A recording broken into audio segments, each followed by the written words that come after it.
Hello and welcome to Nazi Zombies in Depth. I'm your host Drift0r, and this is episode 3, Shotguns. I'm not here to waste anybody's time, so let's get to cracking on these shotguns. Just one thing to keep in mind while I'm reporting these numbers is that I'm reporting the damage per individual buckshot. There are 8 buckshots in every shotgun, so if you want to know the total maximum damage, you're going to have to multiply these numbers times 8, or in the case of the Hades, times 12. First up today we have the Olympia. It does 80 to 15 damage over a range of 25 meters. It shoots at 212 rounds per minute and reloads in 2.65 seconds. This is a very low damage shotgun and it is not very practical. I wouldn't recommend it past the very early rounds. When upgraded, the Olympia turns into the Hades and the damage changes to 200 to 45 over a whopping range of 65 meters. This is a very large range, the longest of all the shotguns, but the damage is still very low for an upgraded weapon.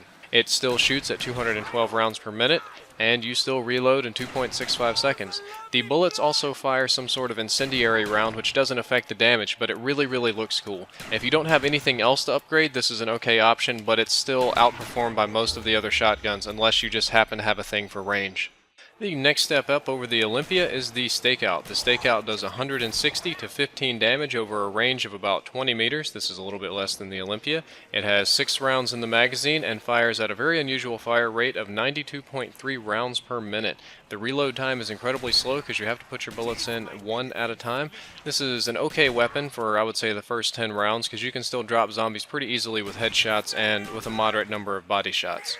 When upgraded, the damage doubles, so you do 300 to 30 damage over a range of about 30 meters. You also get a grip on the weapon, though its usefulness is arguable in this mode. Your magazine size increases to 10 rounds in the magazine, and your RPM goes up to 109.1, which is also very unusual. And last but not least, you reload 2 shells at once, so your reload time is about the same even though you get more bullets.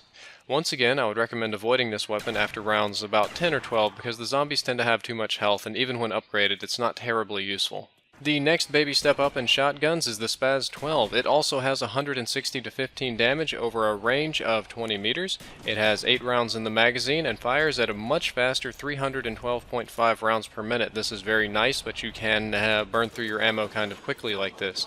The magazine size is a little bit larger at 8, and it's a little bit more of a useful weapon, not tremendously after the early rounds though.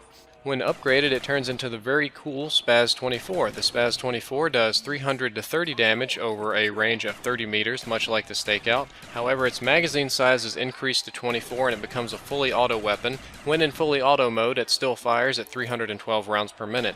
Also, one very nice thing about the Spaz 24 is that you reload all 24 shots in one shell. Not sure how this worked, but the reload time is very nice.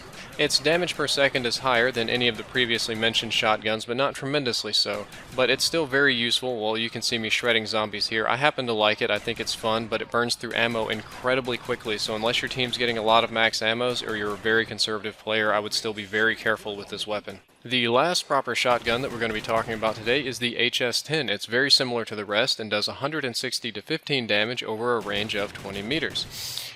It shoots at 341 RPM, which is pretty fast, and reloads a little bit slow because you got to put in each shell at once. This is a very unremarkable shotgun, and I wouldn't use it too much, except for its upgraded version is actually pretty good.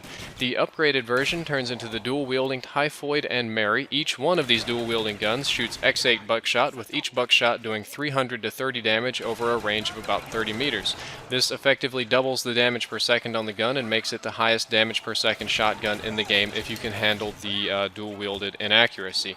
It's also changed where it reloads all shells at once, and it is a very cool shotgun if you can handle the dual-wieldedness. If not, I would recommend avoiding it. This is a love-hate kind of gun.